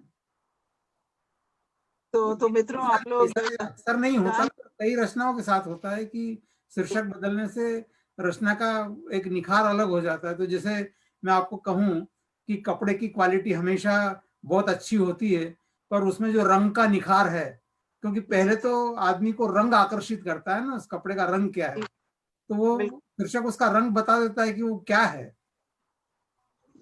जी, नहीं, सही बात है। दिव्या माथुर जी लिख रही हैं कि मेरी अधिकतर अपनी रचनाएं एक शब्द से अथवा वाक्यांश से शुरू होती हैं। आशा बर्मन जी लिख रही हैं कि हाँ, बहुत अच्छे विचार शीर्षक के बारे में। इंदिरा वर्मा जी लिख रही हैं शीर्षक का चयन बहुत कठिन होता है। अरुणा गुप्ता जी जो मेरी प्राध्यापिका रही हैं इंद्रप्रस्थ कॉलेज में, वो यहाँ पर हैं। प्रणाम मैम। आपने लिखा कि बहुत ठीक कहा।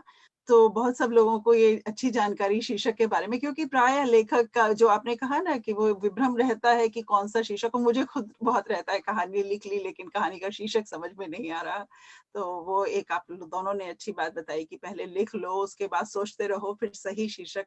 लेकिन हाँ, वो थोड़ी उसकी मशक्कत भी मेरे ख्याल में करनी पड़ती है। तो ये एक अच्छी हम लोगों को जानकारी मिली।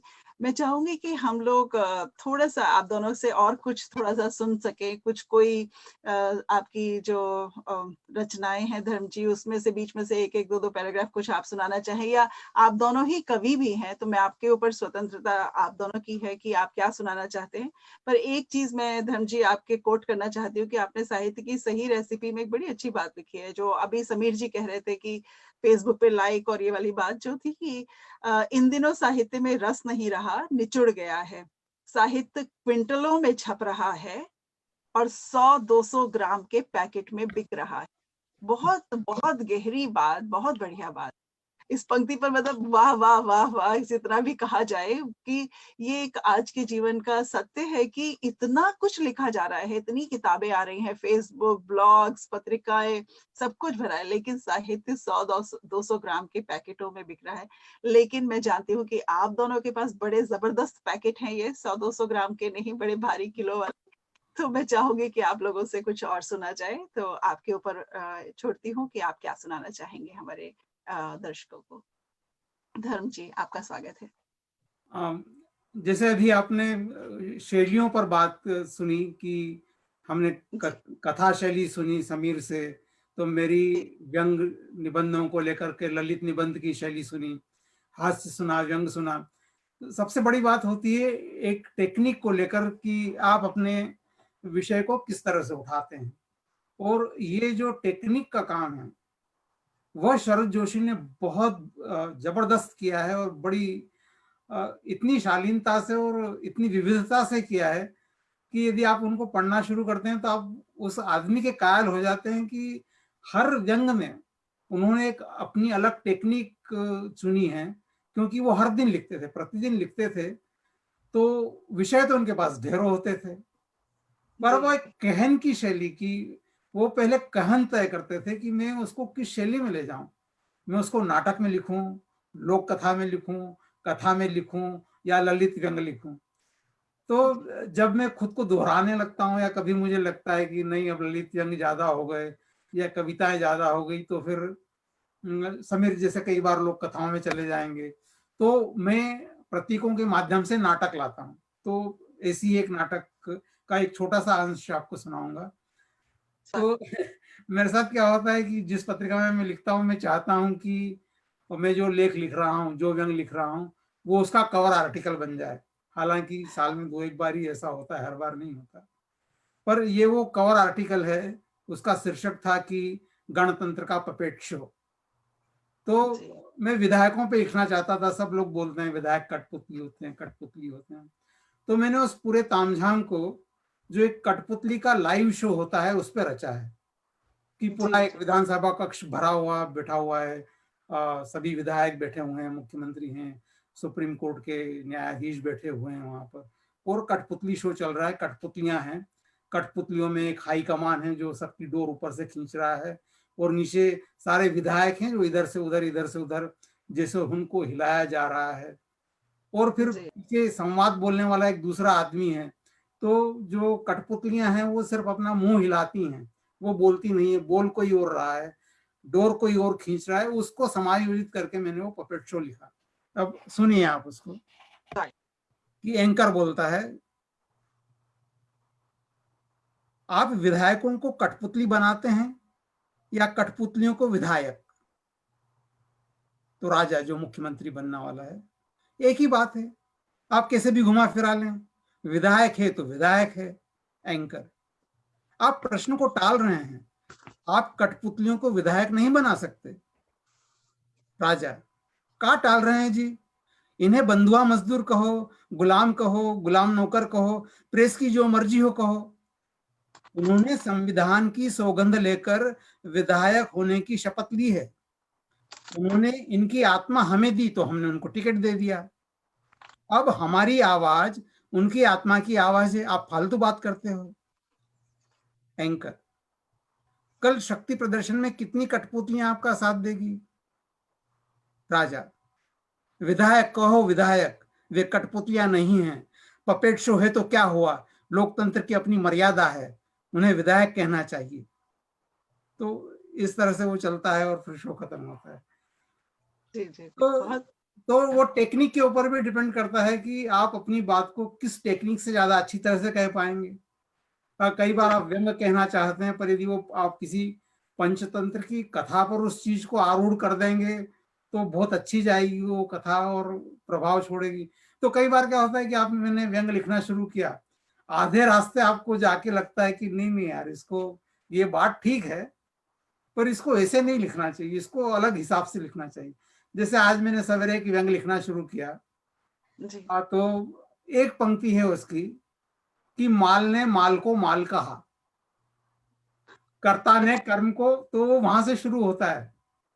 जी अब मैंने उसमें लिखना शुरू किया और उसमें कि शब्दों के अर्थ किस तरह से बदलते हैं, किस तरह से उसकी व्यंजना आती है, किस तरह से लक्षण आती है। मैं उस माल शब्द का 3 प्रयोग करता हूँ कि उसमें पहला माल कर्ता क्या है, दूसरा उसमें माल आ रहा है तो उसका क्या अर्थ है।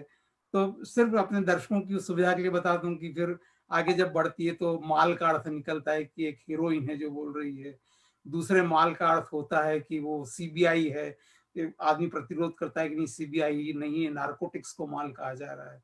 तो जब तीसरा माल का उपयोग होता है कि माल ने माल को माल कहा, तो माल वो है जो माल बता रहे हैं कि वो सिगरेट माल है।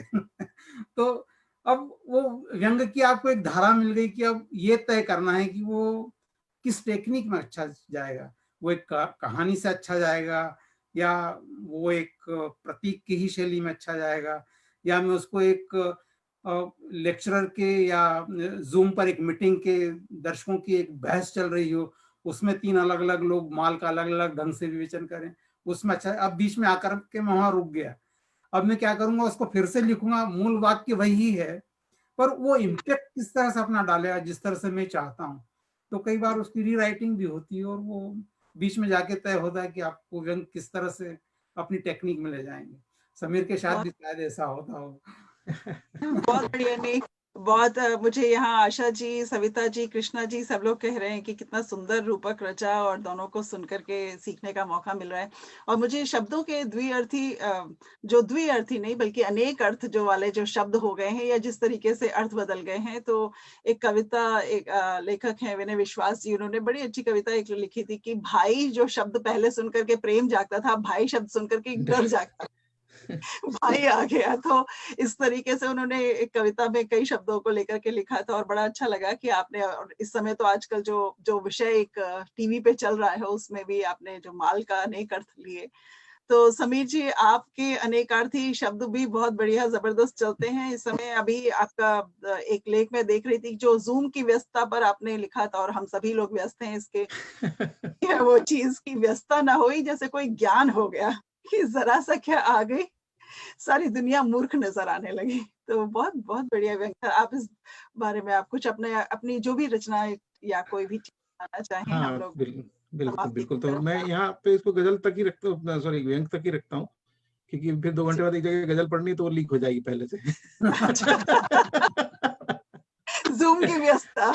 बिल्कुल। और आप समझ रही हैं आजकल इसकी लिखने की कमी पड़ गई, पढ़ने की बहुत जगह मिल गई ज़्यादा, ज़रूरत से ज़्यादा। तो खैर मैं आपको एक छोटी-सी व्यंग रचना का हल्का-सा देता हूँ कि मैंने एक बार एक अध्ययन किया कि क्या चीज़ विज्ञान होती है और क्या कला होती है। तो जी उसमें फिर जी मैंने लिखा कि अमेरिका या कनाडा जैसे देशों में रहना एक विज्ञान है। बहुत यहाँ बढ़िया रहने व्यंग। के अपने घोषित तरीके हैं और स्थापित तरीके हैं, जो सीखे जा सकते हैं। ठीक उसी तरह जैसे विज्ञान की कोई सी भी अन्य बातें, किताबों से, ज्ञानियों से जानकर कैसे उठना है, कैसे बैठना है, कैसे सोना है, कैसे बिजली का स्विच उल्टा ऑन करना है, कब क्या करना है, सड़क पर किस तरफ से चलना है, सब तय है। मगर हम भारत में रहना, ओह! यह एक कला है।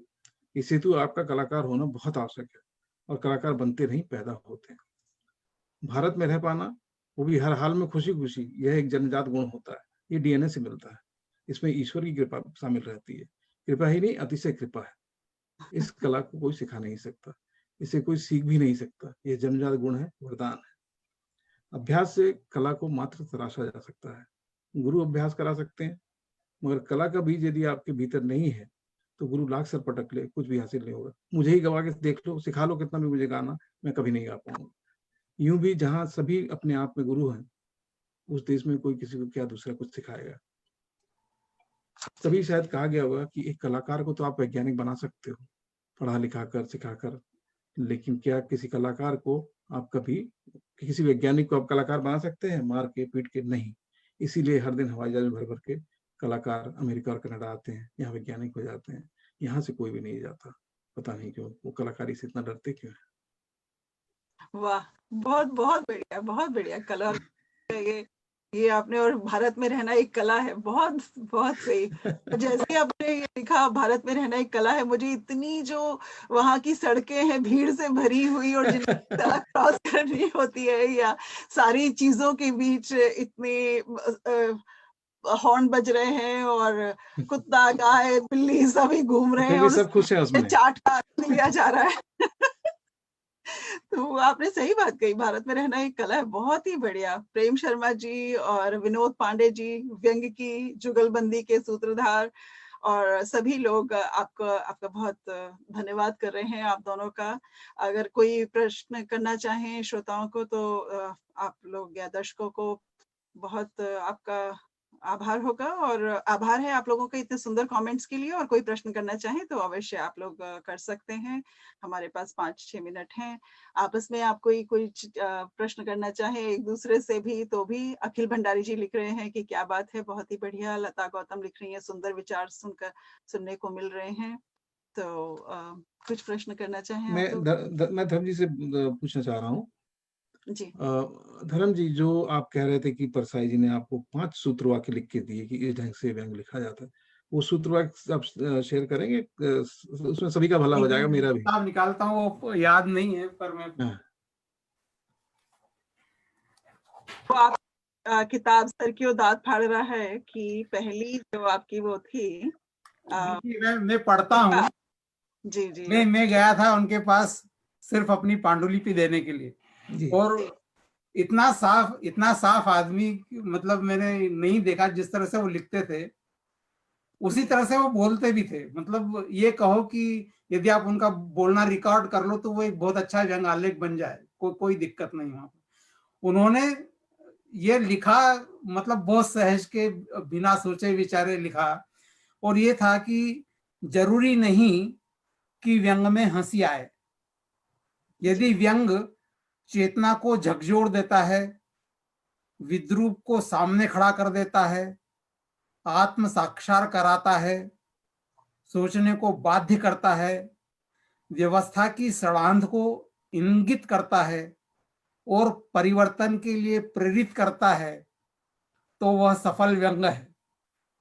मैं नहीं सोचता कि इससे अच्छी एक सफल व्यंग की परिभाषा हो सकती है। हम पूरी जिंदगी भी लगा दें निचोड़ निकालने में कि व्यंग क्या होगा और सफल व्यंग क्या होगा, तो मैं सोचता हूँ कि ये इन 5 पंक्तियों में पूरा सफल व्यंग आ जाता है। तो उस किताब में जब ये पहली बार प्रकाशित हुई, उसमें न मैंने अपनी बात लिखी, न किसी ने भूमिका लिखी, और मैंने परसाई जी को कहा कि बस इससे अधिक भूमिका हो नहीं सकती है, और मेरे लिए इससे उत्कृष्ट भूमिका जिंदगी में नहीं होगी। और वही हुआ, और उसी के साथ किताब आई। और जो उसके दूसरे भी संस्करण आए, तो मैंने सिर्फ अपनी बात भी एक पेज में लिख करके बता दिया कि ये मेरे सूत्रवाक्य हैं। मैं कोशिश करता हूँ कि जब भी मैं लिखना बंद करने को होता हूँ, या जब भी मुझे निराशा होती है लिख करके, मैं इस चीज को पढ़ता हूँ कि मेरा काम परिवर्तन के लिए प्रेरित करना है, परिवर्तन लाना नहीं है। बहुत बढ़िया। बहुत बहुत इतने सुंदर सूत्र आपने कहे। मुझे नहीं लगता कि इससे बेहतर बात कोई भी कह सकता है। पारसाई जी का आप दोनों के ऊपर कहना चाहिए आशीर्वाद रहा है। और बहुत सारे जो हमारे आज के व्यंग्यकार भी हैं, और अभी आप लोग देख रहे हैं कि 131 व्यंग्यकार और इस तरीके की योजनाएं राजेश कुमार जी हैं, और नरेंद्र कोहली जी तो बहुत बड़े अपने समय के व्यंग्यकार हैं, के व्यंग्यकार हैं, हरीश नवल जी, प्रेमचंद मैजे जी, और लालित ललित जी, श्री लाल शुक्ल जी, रविन्द्रनाथ त्यागी। बहुत लंबी लंबी परंपरा है। और उसके बीच में हमारी जो ये कनाडा के आप दोनों जो विद्वान व्यंग्यकार हैं, वो एक अपनी अलग ही चमक रखते हैं इस व्यंग्य के आसमान में, व्यंग्य साहित्य के नभ में। आप इसी तरीके से दोनों जने दमकते रहें, चमकते रहें, और कनाडा से भारत तक और भारत से कनाडा तक अपनी रोशनी पूरे विश्व में फैलाते हुए इन दोनों ही देशों का नाम करते रहें। मुझे बहुत अच्छा लग रहा है। बहुत सुंदर सब लोगों जो यहाँ पे टिप्पणियां दे रहे हैं। दीपक पांडे जी जुड़ गए हैं, बहुत ही सार्थक कार्यक्रम कह रहे हैं वो। तो इतने सारे लोग जुड़े हैं, मुझे बहुत ही खुशी हो रही है आप दोनों को सुनने के लिए। और सभी लोग कह रहे हैं कि कार्यक्रम बहुत अच्छा रहा। मैं जानती हूँ कि कुछ लोग व्यस्त रहे होंगे जो बाद में आकर के इस कार्यक्रम को देखेंगे और आप लोगों तक पहुंचेंगे। मित्रों, ये बहुत ही आज खुशी की बात थी कि हमारे दो व्यंग्यकार, इन लोगों की आपस की बातचीत, उनके व्यंग्यों के माध्यम से, उनसे बातचीत के माध्यम से हम लोगों ने बहुत कुछ जाना, सीखा। हास्य और व्यंग्य के अंतर को, व्यंग्य के चुभने को, और अंत जो बात हो रही है परसाई जी के 5 सूत्रीय जो वाक्य है, उनके माध्यम से हम आज का ये कार्यक्रम समाप्त कर रहे हैं। यहाँ पर समय हो गया है, व्यस्तता नहीं है, ज्ञान बिल्कुल भी नहीं, लेकिन आज बहुत सारा कुछ हम लोगों ने दूसरी तरीके का तत्व ज्ञान समेटा है। उसको हम अपने, मैं ये समझती हूँ कि व्यंग्य की सार्थकता, जैसे धर्म जी ने कहा कि लोगों की मनोवृत्ति बदलने के लिए क्रांति भले ही ना हो, लेकिन अगर आज हम अपने मन में लिखने के प्रति और चीजों को देखने के प्रति थोड़ा सा भी कुछ बदलाव लेके जाते हैं, तो हमारा ये कार्यक्रम भी सफल, और व्यंग्य भी सफल, और साहित्य भी सफल। मैं आप दोनों का बहुत बहुत धन्यवाद करती हूँ। समीर लाल, समीर जडेजा जी बहुत बहुत धन्यवाद। समीर, ये जुगलबंदी चलती रहे। बिल्कुल बिल्कुल। और निश्चित मिलते तौर हैं पे। फिर, बस बिल्कुल। चलिए, आप सबका दोनों का नमस्कार, बहुत बहुत सुनने के लिए धन्यवाद। सभी दर्शकों का बहुत सभी दर्शकों का बहुत बहुत आभार, आपने हम दोनों को सुना। आशा है आप दोनों को भी हास्य व्यंग की इस फुहारों में, इन फुहारों में बहुत हमें आनंद आया। बहुत बहुत मजा आया, आनंद आया, बहुत बहुत मजा आनंद, आया। बिल्कुल। हिंदी राइट का बहुत बहुत धन्यवाद। नमस्ते। नमस्कार।